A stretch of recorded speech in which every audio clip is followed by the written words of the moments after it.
My name is Lily, and I've had hidradenitis suppurativa, HS, for years. I finally found some relief since taking Cosentyx. Relief means I can show up more. Cosentyx secukinumab is prescribed for adults with moderate to severe hidradenitis suppurativa, HS. Don't use if you're allergic to Cosentyx. Before starting, get checked for tuberculosis. An increased risk of infections and lowered ability to fight them may occur, like tuberculosis or other serious bacterial, fungal, or viral infections. Some are fatal. Tell your doctor if you have an infection or symptoms like fevers, sweats, chills, muscle aches, or cough, had a vaccine or plan to, or if inflammatory bowel disease symptoms develop or worsen. Serious allergic reactions and severe eczema-like skin reactions may occur. Learn more at 1-844-COSENTYX or Cosentyx.com. Ask your dermatologist about Cosentyx.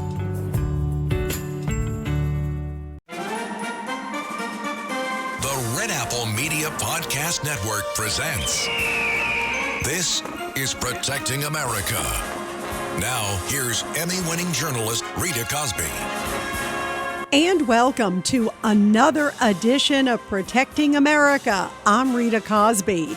The threats to ICE and border agents have sadly dramatically increased. So how tough is it to be a federal immigration officer in this very dangerous time?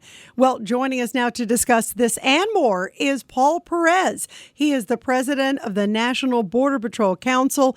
Paul, great to have you here. Great to be with you, Rita. How dangerous is it to be a federal immigration officer right now, especially with all of these terrible attacks?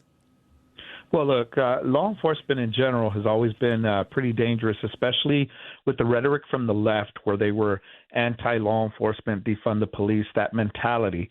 But now, under President Trump, because we're enforcing the law that Congress put on the books, the rhetoric coming from the left is making it exponentially worse because of the fact that they are advocating for rioting, they're advocating for protests, and they can call it what they want, but they know what they're doing. And so right now it's a very, very dangerous time to be a Border Patrol agent, an ICE officer. But look, we're not going to back down from the job that we signed up to do. We knew we knew what risk came with the job, and we're going to continue doing it, especially because we know we have the support of President Trump. And also the support of the American public. You look at a lot of the polls. Do you feel that out there, even though there's obviously some vocal opposition, but do you feel overwhelmingly the American public is with you? We do. It's really good to go places and see people, and they give you a pat on the back and they tell you that you're doing a good job. So our agents see that, our agents feel that, but we do know that, the rhetoric's out there, and it's a vocal minority, but they're also becoming violent, and so, yeah, it does feel good to have support from the American public. How violent has it gotten for agents? Tell us some of the examples, sadly, of what's been happening of late. Sure. Well, here in my backyard in the Rio Grande Valley sector here in South Texas, we had the guy that came and showed up at our headquarters, our annex, and he opened fire. If he would have gotten into the building, unfortunately, he would have been able to kill our civilian staff that works there, because he was looking to kill somebody. Luckily, our agents are a lot better with weapons, they're a lot better trained, and they were able to put him down. But this scumbag was coming to do harm. He showed up with rifles, and he took shots right away. So that's the kind of thing that we're dealing with right now. I mean, you saw the police officer in Alvarado, Texas, that got shot in the neck. These protesters set it up to where they would come out, and as soon as they came out, it was like an ambush. He fired shots at him, shot the officer in the neck. Thank God that officer is going to be okay. He's going to recover. But they're taking shots at our guys. They're assaulting our guys. They're throwing rocks, projectiles, everything that they can get their hands on, they're taking out on our officers. Is there extra protection? Like, what are officers doing in response to this to protect themselves? Well, there's a lot of things that, our officers are very, very cognizant of, especially their surroundings, so they're making sure that they're taking precautions to and from. We're making sure that we've got increased security because, again, these people are out there and they're crazy. I mean, they've got some serious mental health issues, and they don't belong out in the streets.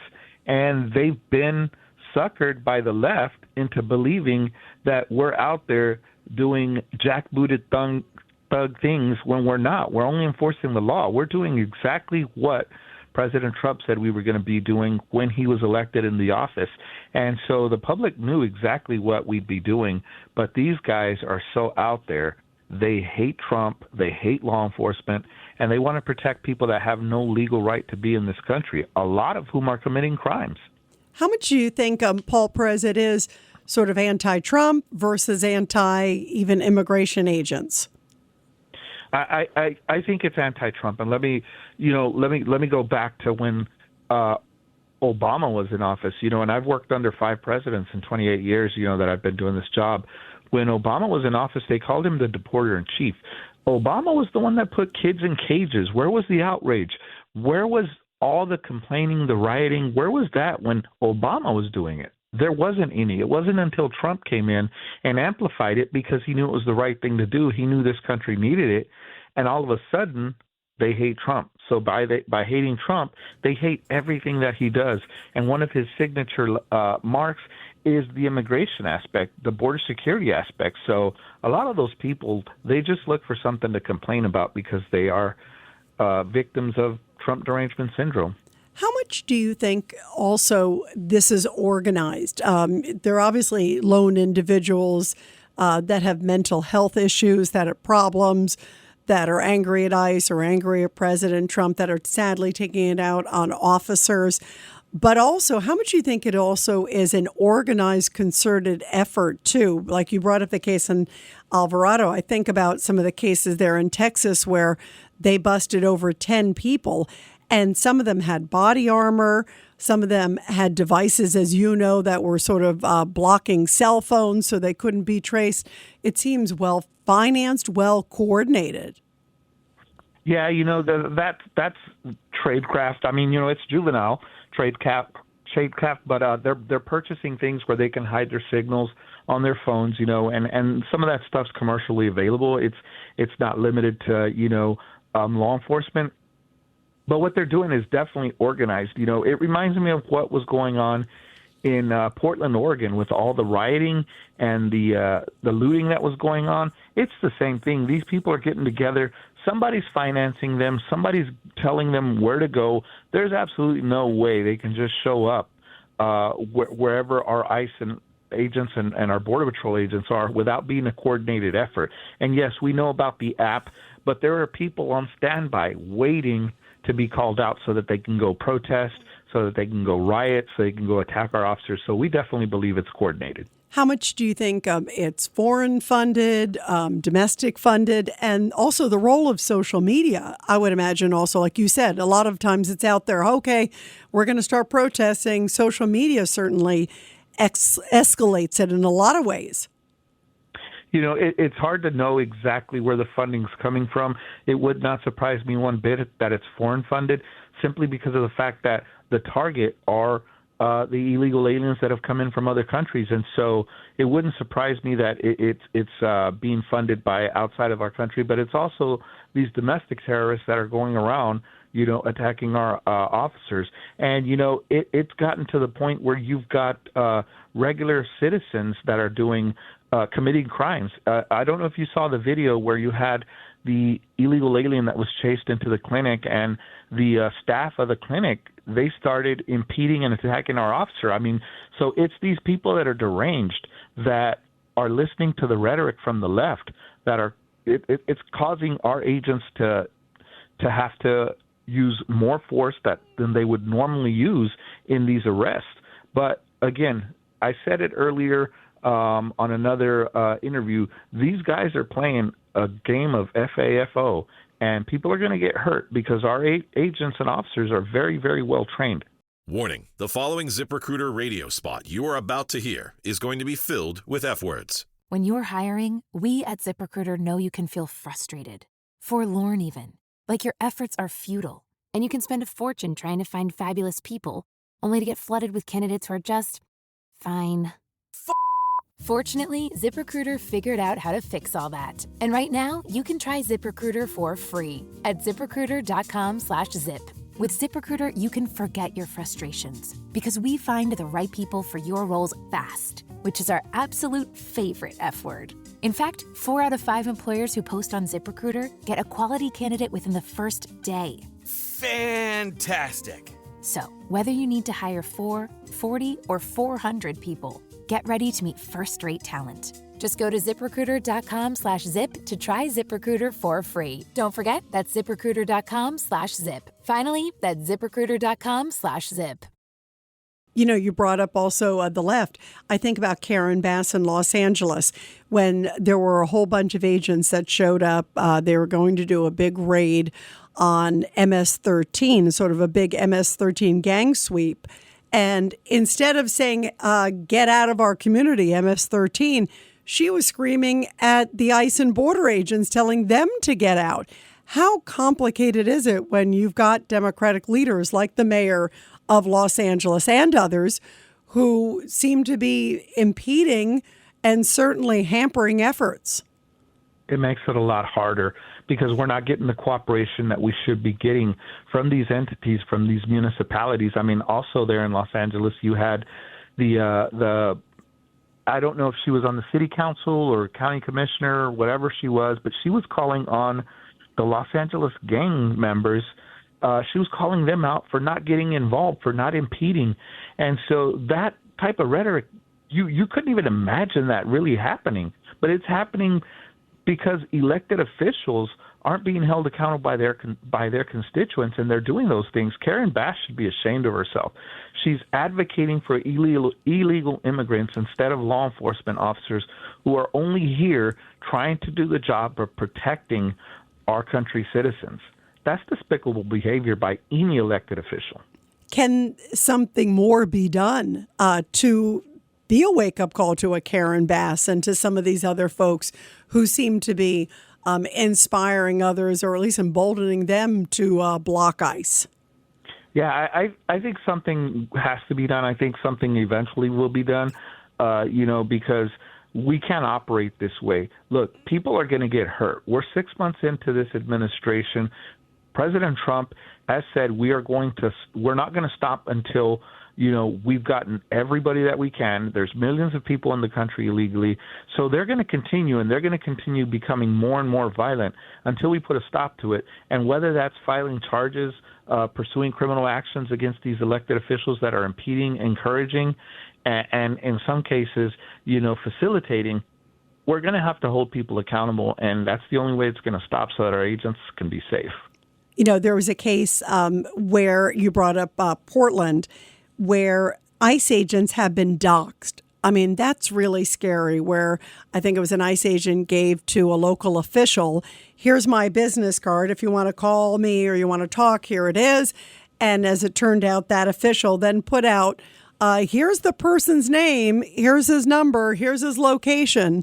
How dangerous is that for ICE, but also and border agents, but also their families, too. There are reports that Tom Homan, who I've interviewed, too, as well, many times, and Tom has talked about how he has to live in a different house than his family because of all the threats that come up against him. Yeah, and that's always the concern. We signed up to do this job. We knew what we were doing, but our families should not be subjected to the type of rhetoric or violence or doxing that's going on because these unhinged people are trying to get to us through our families. They operate no different than the cartels. They operate no different than criminal organizations when they think if we can't get to them, we'll get to their families.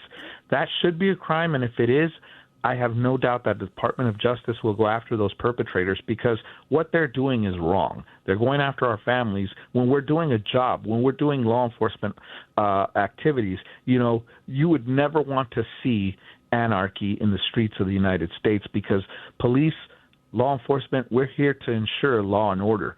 And that's what we're doing. We're taking out the illegal aliens that Biden allowed into the country, and we're being doxxed for it. That's ridiculous. It is. It's so dangerous, and it's so disheartening to see that climate.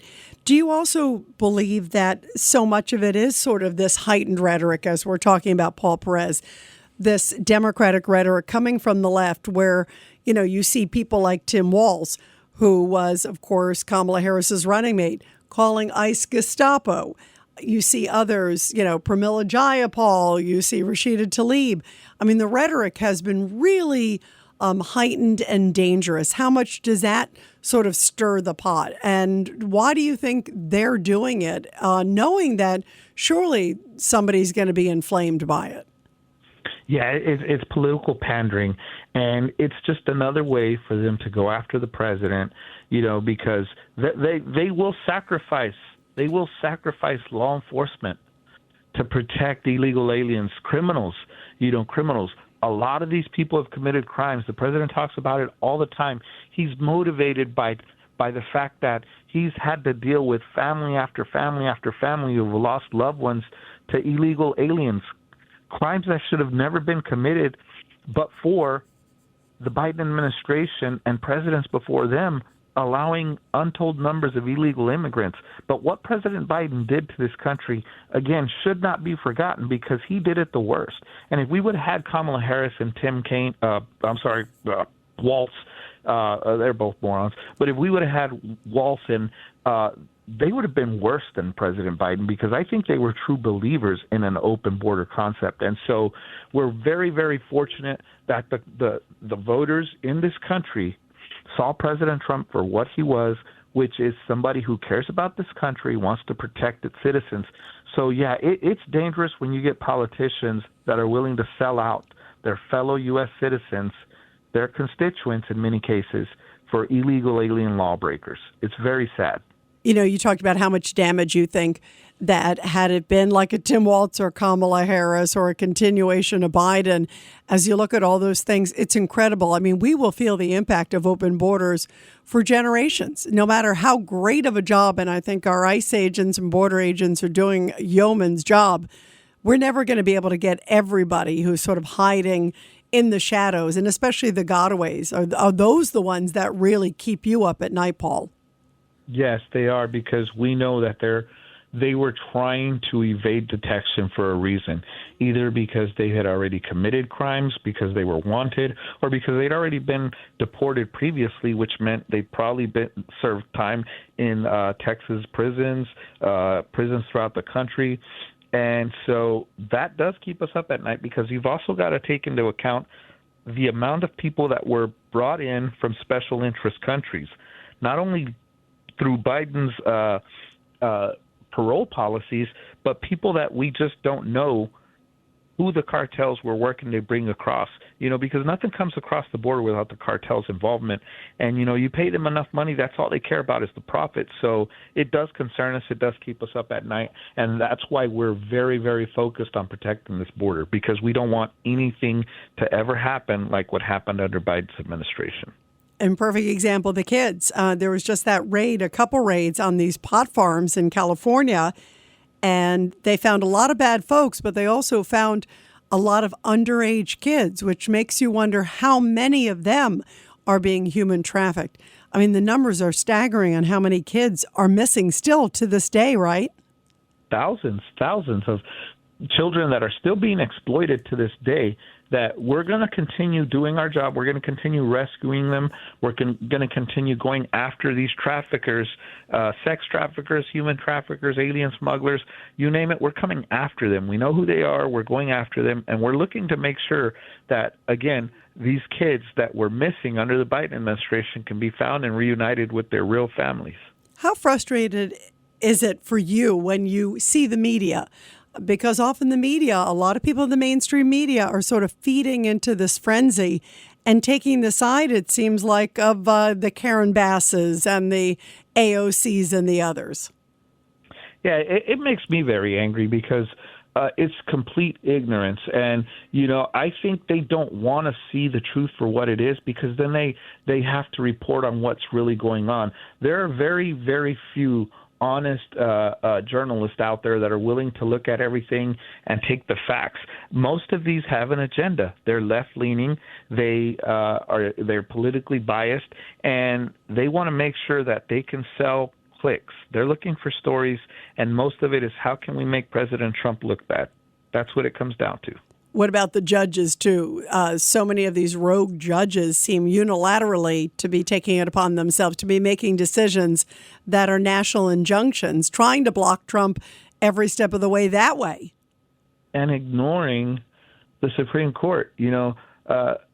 Judicial activism is very, very dangerous because you've got some of these very, very liberal judges that have been put into office that believe that it is their job, it is their mission to stymie the Trump agenda. And that's what they're doing. They know that they can issue an injunction and try to shut down everything that President Trump's doing. Again, that should be criminal behavior. Also, many Democrats are pushing, at least a number of them, for the demasking of ICE and border agents. What do you think about that? I mean, they don't seem to be calling for the demasking of the protesters. They are calling for the demasking of great law enforcement who are trying to do their job. Explain to everybody why it's important that people have their identities protected, not just their face, but also their name. Again, where were these hypocrites when they were burning down Portland and other cities? Why didn't they pass legislation to say if you're going to protest, you can't wear a mask? Why? Because they'd rather take the side of criminals, people that are looking to attack law enforcement instead of protecting law enforcement, who turns around and protects them. As much as we dislike what they're doing, if they call 911, if they need help, we're still going to come and we're still going to do the job because it's a job that we swore to do. But yet, you've got these people turning their backs on the very people that can protect them from the animals they're defending. So, yeah, hypocrites that they want to demask us, that they want to install legislation. They want to propose legislation that, by the way, President Trump is never going to sign. They know that. So, again, political pandering, political posturing. But it's very, very despicable behavior by these people because look at the hypocrisy. It's sickening. Yeah, it is really stunning that they're sitting there saying, okay, well, they should be outed. And yet you don't hear anything, like as you said about the protesters back then. And even currently, you still don't hear. Mm-hmm. You brought up that you worked for multiple presidents for decades in law enforcement. Has it ever been, I guess, this much of a pressure cooker for law enforcement? How has it ever been just so heavy and so tenuous and so dangerous, sadly? It hasn't. But, recently when you had the anti-law enforcement mentality that was throughout the United States, including here in Texas, we had Austin, the city of Austin, who was looking to defund their police, and then they had to backtrack because they realized how bad it was and what mistakes they made. I mean, that law enforcement attitude, that anti-law enforcement attitude that's been permeating throughout the United States, it's nothing new. It started several years ago, but it just seems that under President Trump, these people are willing to make a statement that they hate Trump so much that they want to hate everything that's great about this country, the freedom, the security that police provide. They just hate all that because Trump is very, very pro-law enforcement. He takes care of those who take care of others, and they hate him for it. And so, in turn, they hate law enforcement. It's a very, very sad time for a lot of the people in the country because they hate what the left, the rhetoric, they hate what they're doing to this country. Yeah, no, it is. It is so divisive. It's so dangerous. And again, with law enforcement fighting there and trying to do everything they can to keep all of us safe, we have to have the backs of the men and women in blue. It is so important now more than ever. Will everybody be sure to subscribe and share to this podcast. And Paul Perez, thank you for all you do. I know you represent thousands upon thousands there at the Border Patrol Council, the great union. Thank you for everything you do to keep us safe and to keep America safe and in turn keep the world safe. Thank you so much. Thank you, Rita. It's always great talking to you. Thank you so much. And everybody, I'll be back soon with another great edition of Protecting America. And of course, you can catch me every weeknight, 10 p.m. to midnight on the legendary WABC Radio. This is Rita Cosby, and thanks for all you do to protect America.